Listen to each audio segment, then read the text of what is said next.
देखिए आपके सामने प्रश्न लिखा हुआ है कि यूक्लिड एल्गोरिदम की सहायता से सबसे बड़ी संख्या ज्ञात करें जो 650 और 1170 को विभाजित करती है। यहाँ पे इस लाइन को पकड़ने की आवश्यकता है आपको। देखो यहाँ पे ये जो एग्जांपल है आपके लास्ट सेंटर एग्जाम जो हुआ था उसका एक प्रश्न है। और मैं आपको एक चीज बता देना चाहता हूँ कि मैं जब तक पूरी वीडियो को अपलोड नहीं कर दूंगा जो आपकी लास्ट सेंटर एग्जाम में प्रश्न पूछे गए हैं तब तक मैं आपको कुछ एक्स्ट्रा नहीं बताऊंगा। तो प्लीज आप इस क्लास को देखने की कोशिश करिए क्योंकि ये आपके लिए फायदेमंद है।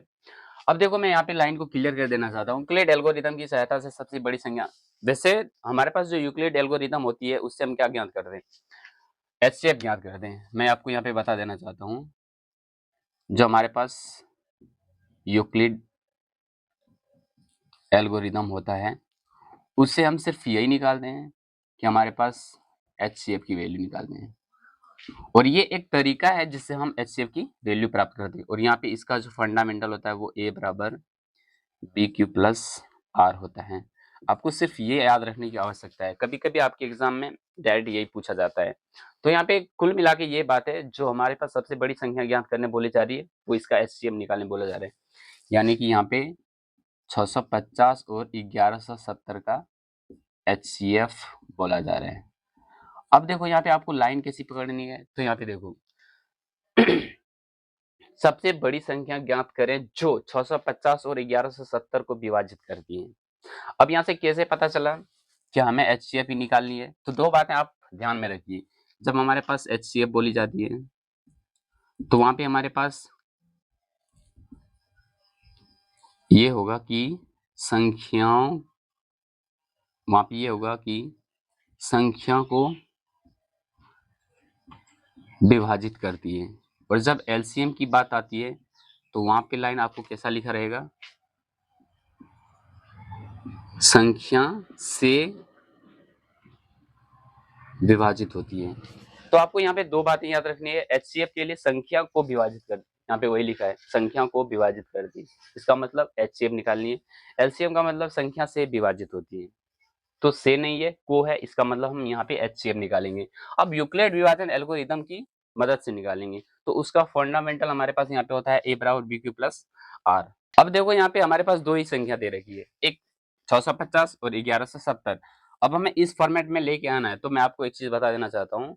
या तो आप 650 से 1170 में भाग दे दीजिए, 650 को 1170 में भाग दे दीजिए। फिर हमारे पास यहाँ पे क्या होता है कि a बराबर बी क्यू प्लस आर।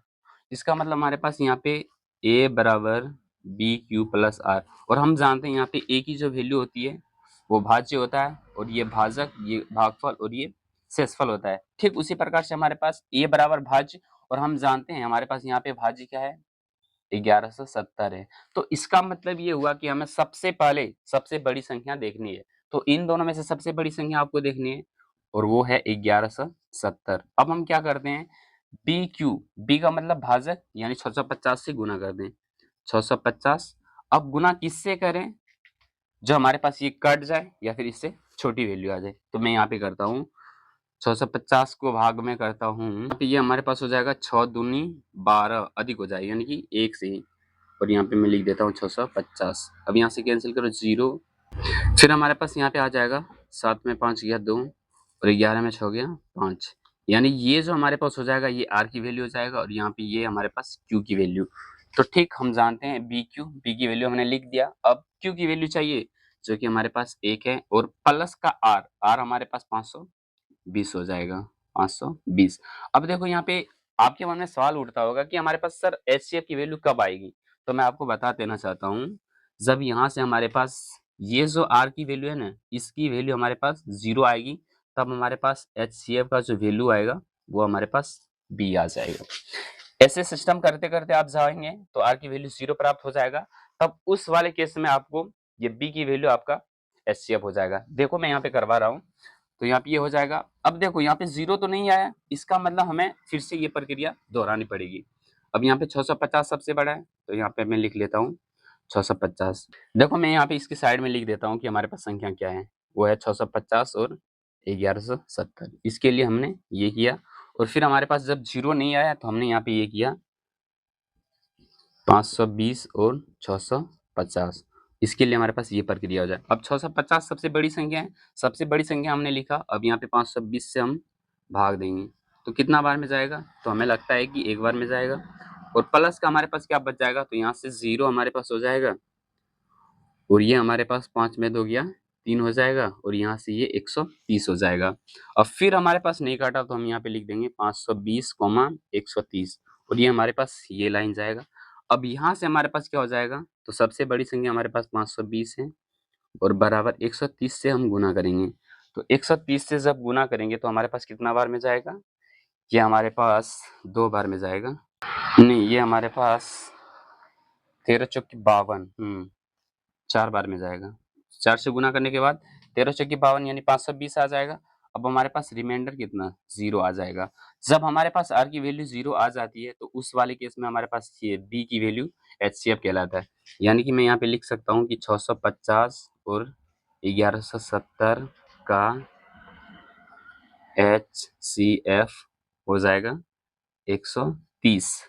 यानी कि यहाँ पे बोला जा रहा है कि 650 और 1170 को विभाजित करती है वो संख्या, बड़ी से बड़ी संख्या ज्ञात करें। तो मैं यहाँ पे लिख देता हूँ, सबसे बड़ी संख्या 130 है जो 650 और 1170 को विभाजित करती है। तो हमारे पास ये 2 बातें याद रखनी है, HCF का मतलब संख्या को विभाजित करती है, उसका मतलब HCF निकालना है। संख्या से विभाजित होती है, उसका मतलब LCM निकालना है। मैं LCM की बात आपको नेक्स्ट क्लास में बताऊंगा। सो आप सभी का धन्यवाद।